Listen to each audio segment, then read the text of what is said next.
بسم الله الرحمن الرحیم. السلام علیکم ورحمت الله وبرکاته.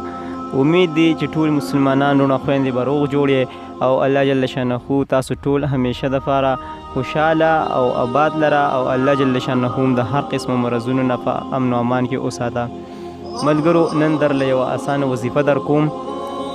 که زمونږ داسې ملګري وي مسلمانان رونه خويندې وي چې د څه پریشانۍ د لاسه څه ټینشن د لاسه ولا خوب نه ورځي او پوره کوشش کوي دی د خوب ولا بالکل نه ورځي، ټوله شپه په کټ کې اوړي روړي یو خوا بل خوا، نو د هغې دپاره درله یو اسانه وظیفه در کوم.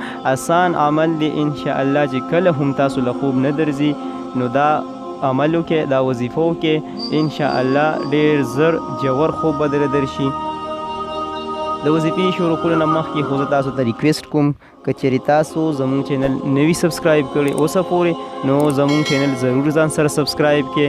انشاءالله ستاسو به هم پوره پیدا وشیږي او موږ ته هم پوره پیدا راورسي.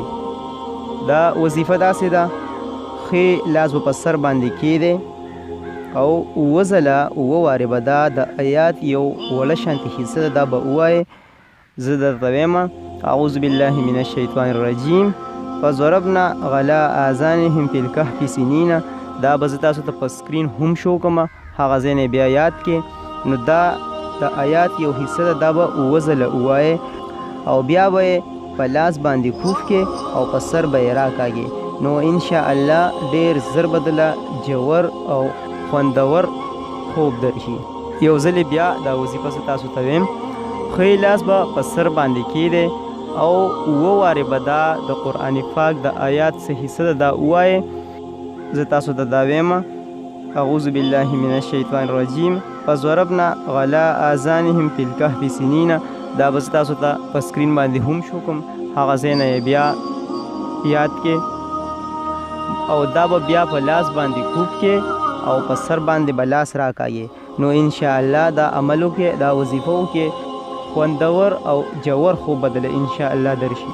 دا زمونږ د نن ورځې وظیفه وه. انشاءالله په بله ویډیو کې بیا ملاقات کوو. په خپلو دعاګانو کې مې یاد ساتئ او زه به تاسو ټولو ته دعاګانې کوم. جزاکم الله خیرا کثیرا.